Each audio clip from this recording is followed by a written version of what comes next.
जिस वजह से मुझे आशा की आखिरी किरण दिख रही है, वह यह है कि कई घटनाएं हुई हैं, लेकिन खासकर कल कुछ बहुत महत्वपूर्ण बातें हुई हैं, जिनके बारे में मैं बात करना चाहता हूं।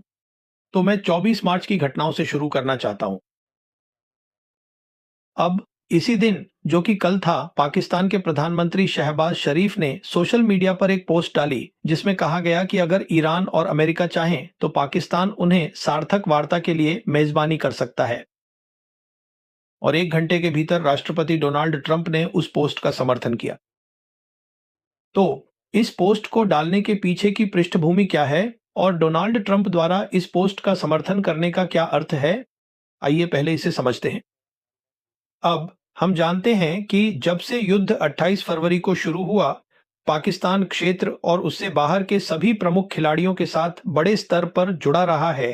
खासकर पाकिस्तान के सेना प्रमुख फील्ड मार्शल आसिफ मुनीर, प्रधानमंत्री और विदेश मंत्री, वे सऊदी अरब के साथ भी जुड़े रहे हैं, क्योंकि किसी भी स्थिति में पाकिस्तान और सऊदी अरब के बीच अब एक रणनीतिक आपसी रक्षा समझौता है।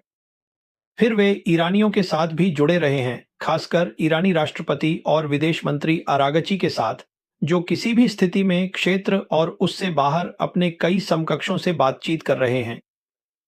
फिर खबर आई कि 4 देशों का एक समूह पाकिस्तान, तुर्की, ओमान और मिस्र एक साथ आया है और वे क्षेत्र में शांति के लिए अवसर या रास्ते तलाश रहे हैं। फिर मुझे पूरा यकीन है कि वे आज की 3 महाशक्तियों अमेरिका, चीन और रूस के इस्लामाबाद में मौजूद राजदूतों के साथ नियमित संपर्क में रहे होंगे। आखिरकार 22 मार्च को, जो कि रविवार था, हमें पता चला कि आसिम मुनीर ने डोनाल्ड ट्रंप से टेलीफोन पर बातचीत की और उसके बाद 24 तारीख को शहबाज शरीफ ने वह पोस्ट डाली, जिसे, जैसा कि मैंने कहा, डोनाल्ड ट्रंप ने तुरंत समर्थन दिया। अब डोनाल्ड ट्रंप का समर्थन 3 स्पष्ट बातें कहता है, जिन्हें हमें समझना चाहिए।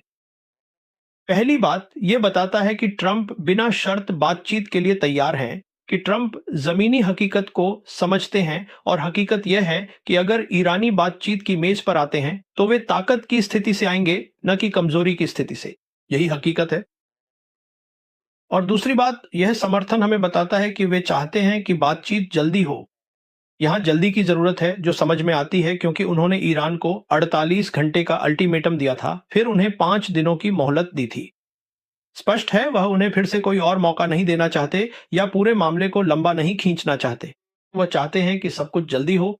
और तीसरी बात जो यह बताती है, वह यह है कि अगर बातचीत होती है, तो वह उसके स्थान को स्वीकार करते हैं और वह स्थान इस्लामाबाद होगा। अब इसके बाद खबर आई कि ईरान के विदेश मंत्री नगर आखी ने अपने चीनी समकक्ष वांग यी से टेलीफोन पर बातचीत की और नगर आखी ने वांग यी से कहा कि ईरान युद्ध विराम नहीं चाहता। ईरान एक व्यापक और स्थायी समाधान चाहता है। बहुत दिलचस्प है। विस्तृत वार्ता एक प्रक्रिया है। तो जब हम कहते हैं विस्तृत, तो इसका मतलब है कि ईरान जो भी चाहता है, वह सब चर्चा के लिए मेज पर होगा और पश्चिमी देश तथा अमेरिका को कुछ बड़ी रियायतें देनी होंगी। यही इसका मतलब है। उदाहरण के लिए, पहले से ही खबरें आ रही हैं कि वे नहीं चाहते कि पिछली टीम विटकॉफ और कुशनर ईरानियों से बातचीत करें। वे उन पर भरोसा नहीं करते। वैसे भी ईरानी अमेरिका पर बिल्कुल भी भरोसा नहीं करते, जो कि समझ में आता है। और अब जो नाम अमेरिकी पक्ष से चर्चा में है, जो वार्ता में आ सकते हैं अगर ऐसा होता है, तो वह उपराष्ट्रपति जेडी वेंस का है। और मेरी समझ में यह व्यापक चीज यह भी दर्शाती है कि इस बार ईरानी किसी न किसी तरह से 2 महाशक्तियों चीन और रूस से वार्ताओं के लिए कोई स्पष्ट समर्थन चाहते होंगे, ताकि वे किसी तरह उनके पक्ष में खड़े हों। तो वांग ने कहा कि हाँ, चीन वार्ता के पक्ष में है। और फिर खबर आई कि यहां तक कि रूसियों ने भी कहा कि हाँ, वार्ताएं अच्छी हैं, वार्ताएं होनी चाहिए और शांति होनी चाहिए। अब जहां तक अगाची का सवाल है, उन्होंने कहा, जैसा कि मैंने आपको बताया, हम युद्ध विराम की तलाश में नहीं हैं और कोई युद्ध विराम नहीं होगा, क्योंकि नेतन्याहू ने यह बहुत स्पष्ट कर दिया है कि युद्ध कब समाप्त होगा, इसका फैसला वही करेंगे। यह फैसला अमेरिकियों द्वारा नहीं किया जाएगा और इसी वजह से युद्ध जारी है। और 11 देशों ने अपने नागरिकों से इजराइल छोड़ने को कहा है, क्योंकि इजराइल को ईरानियों से भारी नुकसान हो रहा है। बस वहां बहुत अधिक सेंसरशिप है। तो यही स्थिति है। यहां हम आज वार्ता की संभावना के मामले में खड़े हैं। अब मैं बस उन 3 बड़े खिलाड़ियों के बारे में बात करना चाहता हूं जो इसके पीछे हैं।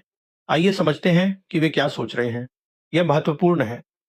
मैं शुरुआत करता हूं राष्ट्रपति ट्रंप से, अमेरिका के राष्ट्रपति ट्रंप से।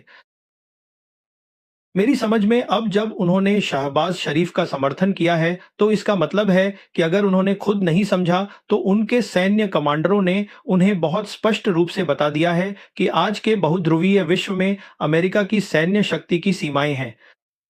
और इसका सबूत ये है कि अमेरिका के लिए ईरानियों से straight of Hormuz, Persian gulf का नियंत्रण अपने हाथ में लेना किसी भी तरह संभव नहीं है। ये अलग बात है कि खबर आई है कि अब अमेरिकी कुछ सेनाएं मध्य पूर्व में ला रहे हैं।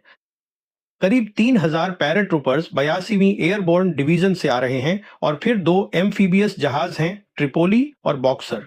बॉक्सर सैन डिएगो से आ रहा है और कुल मिलाकर लगभग 5,000 मरीन आ रहे हैं। तो जब आप 5,000 मरीन, 3,000 पैराट्रूपर्स को देखते हैं, तो देखिए ये ऐसी सेनाएं हैं जो बहुत हल्के हथियारों से लैस होती हैं, क्योंकि इनका काम ही ऐसा है। और किसी भी तरह से वे ईरान में कोई भी सार्थक जमीनी हमला या जमीनी ऑपरेशन नहीं कर सकते। तो मुझे ये सब बिल्कुल भी समझ में नहीं आता। लेकिन एकमात्र बात यह है कि उसे कुछ करना ही होगा, क्योंकि यह एक पसंद की लड़ाई है। वह पूरी तरह से हारता हुआ नहीं दिख सकता, इसलिए वह सैन्य शक्ति की सीमाओं को समझता है और यही उसकी मजबूरी है कि वह बातचीत चाहता है। और फिर उसकी दूसरी मजबूरी ये है कि जो ऑपरेशन उसने नेतन्याहू के उकसावे पर शुरू किया है, उसे न तो संयुक्त राष्ट्र की मंजूरी मिली है, न ही अमेरिकी कांग्रेस की स्वीकृति। उसका मागा समर्थक वर्ग बहुत नाखुश है। अमेरिका में खाने पीने की चीजों, तेल, सब कुछ के दाम बढ़ रहे हैं, चाहे वह सार्वजनिक रूप से कितना भी साहसी रुख क्यों ना अपनाए। तो यह राष्ट्रपति ट्रंप के बारे में है। अब मैं ईरान के बारे में बात करता हूं। इसमें कोई संदेह नहीं होना चाहिए कि अगर ईरान वार्ता की मेज पर आता है, तो वह ताकत की स्थिति से आ रहा है। उसने यह युद्ध जीत लिया है। और जैसा कि मैंने कहा, इसका प्रमाण यह है कि इस युद्ध का मुख्य गुरुत्वाकर्षण केंद्र, जिसे मैंने रणनीतिक स्तर का युद्ध भी कहा है, यानी होर्मुज की खाड़ी, ईरान उसे पूरी तरह नियंत्रित करता है, चाहे वह फारस की खाड़ी हो, खुद होर्मुज की खाड़ी हो या ओमान की खाड़ी। और यह सब संभव हो पाया है, वे यह युद्ध जीत रहे हैं अपनी बेहतरीन सैन्य रणनीति, उनकी युद्ध रणनीति, मिसाइलों और ड्रोन के उत्पादन की उनकी क्षमताओं, दो महाशक्तियों रूस और चीन का समर्थन, खासकर युद्ध के वर्चुअल क्षेत्रों में जैसे कि अंतरिक्ष, इलेक्ट्रॉनिक युद्ध और साइबर, और वह जज्बा जो ईरानियों ने लड़ाई में दिखाया है, इन सब की वजह से। और मैंने इसे अपने पहले के वीडियो में समझाया है। तो बात यह है कि इसमें कोई संदेह नहीं होना चाहिए कि अगर वे वार्ता की मेज पर आते हैं, तो वे पश्चिम एशिया की प्रमुख शक्ति के रूप में आते हैं। और यही वजह है कि इजरायली नेतन्याहू बहुत परेशान हैं और वे कहते हैं कि वे युद्ध समाप्त नहीं करेंगे, जबकि वे अच्छी तरह जानते हैं कि सेंटकॉम की मदद के बिना वे ज्यादा कुछ नहीं कर सकते। क्योंकि जब ईरानी इस युद्ध के बारे में बात कर रहे थे, खासकर उनके प्रोफेसर मरांदी, जिनका मैं बहुत सम्मान करता हूं, उन्होंने कहा कि यह आक्रामकता और आतंकवाद का युद्ध है। आक्रामकता से शायद वे अमेरिकियों की बात कर रहे थे और आतंकवाद से उनका इशारा इजरायलियों की ओर था। इजरायली जो करते हैं वह यह है, और ये वे राज्य प्रायोजित आतंकवाद नहीं करते। खुद राज्य ही एक आतंकवादी राज्य है। जिस तरह से वे आसपास के लोगों की हत्या कर रहे हैं, लेकिन वह एक अलग कहानी है। तो वे युद्ध समाप्त नहीं कर रहे हैं। अब मैं उस मेजबान देश के बारे में बात करना चाहता हूं जिसने सब कुछ एक साथ रखा है, और वह है पाकिस्तान। अब पाकिस्तान के अवसर या किस्मत, जहां तक उसके भू राजनीतिक उदय का सवाल है, वह ऑपरेशन सिंदूर से शुरू हुई थी और मैंने इस पर कई वीडियो बनाए हैं। तो फिर हुआ यह कि उस संक्षिप्त युद्ध में अमेरिकियों के लिए दो बातें बहुत स्पष्ट थीं। सबसे पहले अमेरिकी कांग्रेस की एक रिपोर्ट आई जिसमें कहा गया कि 4 दिन की झड़प में सैन्य दृष्टि से पाकिस्तानियों ने भारतीय पक्ष से बेहतर प्रदर्शन किया। और फिर राष्ट्रपति ट्रंप खुश थे, क्योंकि युद्ध विराम का श्रेय राष्ट्रपति ट्रंप को दिया गया, जो भारतीय पक्ष ने नहीं किया था। और मैंने एक वीडियो भी बनाया था जिसमें समझाया था कि आज पाकिस्तान बहुध्रुवीय विश्व में एक अनोखी स्थिति में है, जहां 3 महाशक्तियां हैं और ये तीनों महाशक्तियां पाकिस्तान के साथ अच्छे संबंध चाहती हैं।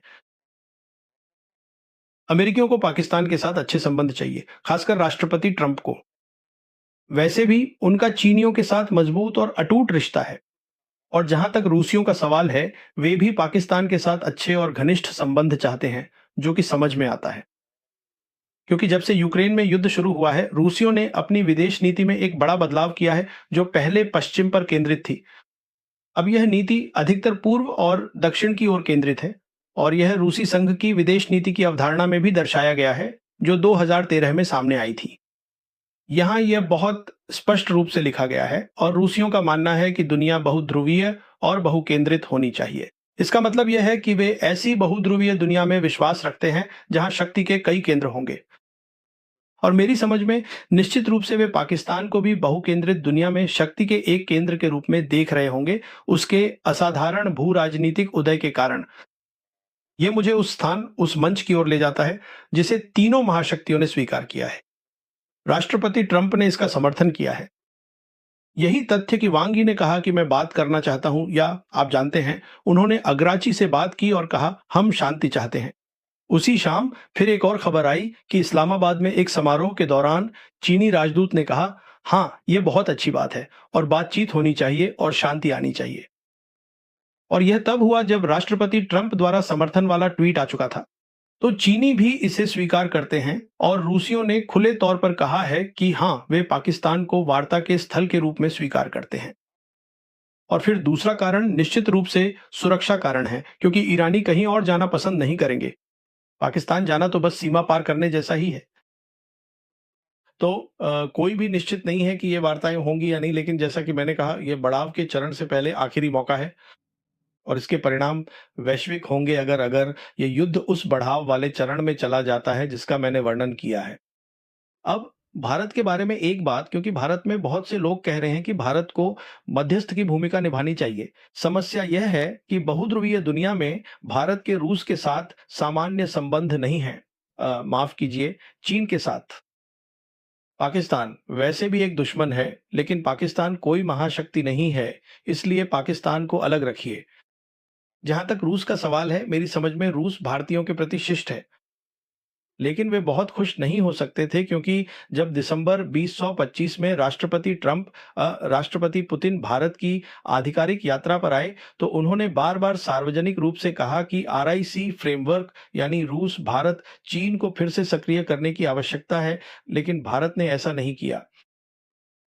तो तीनों महाशक्तियों में से भारत के केवल अमेरिका के साथ ही संबंध है, और अगर आप इन संबंधों को बहुत ध्यान से देखें, तो यह समान संबंध नहीं है, बल्कि यह असमान देशों का संबंध है, कुछ हद तक अमेरिका के अधीन राज्य जैसा। अब मेरी समझ में, क्योंकि यह युद्ध अब आगे बढ़ रहा है, मैं अमेरिकी राजदूत सर्जियो गोर ने हाल ही में दिल्ली में एनएसए अजीत डोभाल से मुलाकात की थी। अब जाहिर है, वे अब लिमुआ समझौते को सक्रिय करना चाहते हैं, जिसे 2016 में मोदी सरकार ने अमेरिका के साथ साइन किया था, जो उनके युद्धपोतों और लड़ाकू विमानों के लिए लॉजिस्टिक्स से संबंधित है। और मेरी राय में हाल ही में, जो कि कल ही था, राष्ट्रपति ट्रंप ने प्रधानमंत्री मोदी से बात की, और यह एक ऐसी बात है जिसे उन्होंने एक बार फिर उठाया होगा कि हमें लिमुआ समझौते को फिर से शुरू करने या सक्रिय करने की जरूरत है। तो आज की स्थिति यही है। भारत एक बहुत ही महत्वपूर्ण भूमिका निभा सकता था, लेकिन जैसा कि मैंने अपनी पिछली वीडियो में भी कहा था, प्रधानमंत्री की 25 फरवरी को इज़राइल की यात्रा एक ऐसी यात्रा थी जो उन्हें नहीं करनी चाहिए थी, क्योंकि उस यात्रा के कारण भारत एक पक्ष के साथ युद्ध में बंध गया, और इसलिए वह तटस्थ स्थिति नहीं रख सकता। बहुत-बहुत धन्यवाद।